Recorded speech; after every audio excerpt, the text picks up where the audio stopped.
This channel does not promote any violent, harmful, or illegal activities. All content provided by this channel is meant for an educational purpose only. নজর রাখবো পরের খবরের দিকে। ভাগ্নের বিরুদ্ধে তোলাবাজির অভিযোগ, vice chairman মামাকে notice পুলিশের।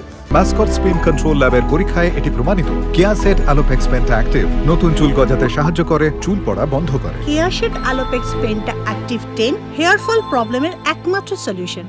বন্ধ ফোন, দেখা মিলছে না কাটোয়ার উপপুরপ্রধান লখিন্দর মণ্ডলের। ভাইস চেয়ারম্যান বাড়ি না থাকায় তাঁর স্ত্রী শর্মিলার হাতে নোটিশ দিয়ে এসেছে পুলিশ। জানা গেছে বর্ধমান জেলে রয়েছে সাদ্দাম শেখ নামে এক বিচারাধীন বন্দী। অভিযোগ, ওই বন্দী জেল থেকেই ফোন ব্যবহার করে কাটোয়ার উপপুরপ্রধানের ভাগ্নিকে শহরের এক ব্যবসায়ীর কাছ থেকে টাকা তোলার নির্দেশ দেয়। এই অভিযোগে উপপুরপ্রধানের ভাগ্নে অমিত মণ্ডলকে 10 সেপ্টেম্বর গ্রেপ্তার করে পুলিশ।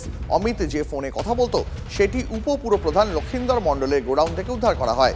এই বিষয়ে জিজ্ঞাসাবাদের জন্যই কাটোয়া থানার পুলিশ তলব করেছে লখিন্দর মণ্ডলকে। আমার স্বামীকে মিথ্যা অপবাদ দিয়ে পুলিশি হ্যারাসমেন্ট চলছে বাড়িতে। আমার স্বামী তো অসুস্থ হয়ে পড়েছে, কলকাতায় ভর্তি আছে, আর আমরা বাড়িতে আমাদের ঘুম চলে গেছে। আমার ছেলে ড্রাইভারদেরকেও পর্যন্ত তাড়িয়ে দিয়েছে। অত্যাচার, পুলিশি অত্যাচার কেন হচ্ছে আমরাও তদন্তে নামবো। লক্ষিন্দরের সঙ্গে আমার যখন দেখা হয়েছে তখন একটা নোটিশ গিয়েছিল।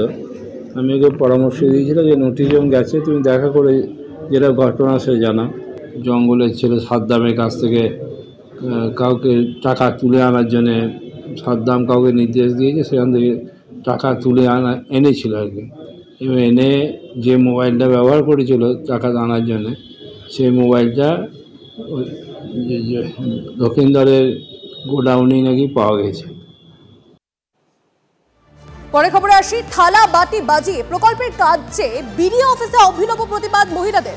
রাজ্য সরকারের কর্মশ্রী প্রকল্পের কাজ সহ 100 দিনের কাজ চেয়ে প্রতিবাদ মহিলাদের। কালনা 1 নম্বর ব্লকের বিভিন্ন গ্রামের কয়েকশো মহিলারা কালনা বিডিও অফিসে হাজির হয়ে প্রতিবাদে সামিল হন। বিডিওকে ডেপুটেশন জমা। 100 দিন কাজ তো প্রায় 2.5 বছর ধরে বন্ধ আছে। এবার আমরা তো গ্রামগঞ্জের মানুষ, আমাদের 100 দিন কাজ আবার পুনরায় যদি চালু হয় তাহলে গ্রামের মানুষ খুবই উপকৃত হব। কারণ এখন যা পরিস্থিতি, মাঠের কাজ তো সবই মেশিনে হচ্ছে, তাঁতিদের কাজ প্রায় বন্ধ হয়ে গেছে, পরিস্থিতি সবারই খুবই খারাপ।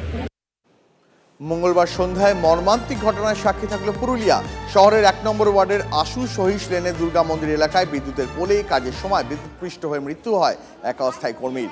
জানা যায় দুর্গা মণ্ডপের সামনে বিদ্যুতের তারে কভার লাগানোর জন্য এলাকার বিদ্যুৎ সংযোগ বিচ্ছিন্ন করে কাজ করছিলেন ওই কর্মী।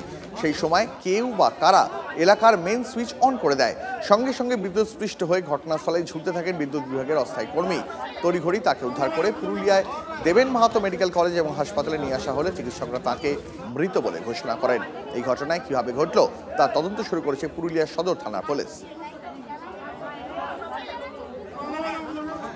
সামনে পুজো তো, তার জন্য আমাদের লাইনটা একটু দুর্গা মন্দির নিচে আছে, তো প্যান্ডেল করে অসুবিধা হয়। তার জন্য আমরা অ্যাপ্লিকেশন করা হয়েছিল যে একটা কেবেল দেওয়া হোক যাতে না দুর্ঘটনা কোনো ঘটে।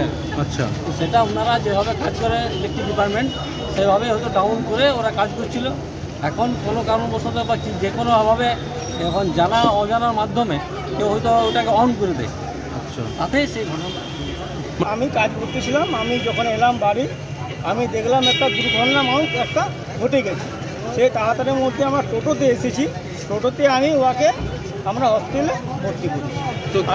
অবস্থা দেখলেন? অবস্থা সেরকম দেখি নেই, এসেছিল এখানে বললো ডেড হয়ে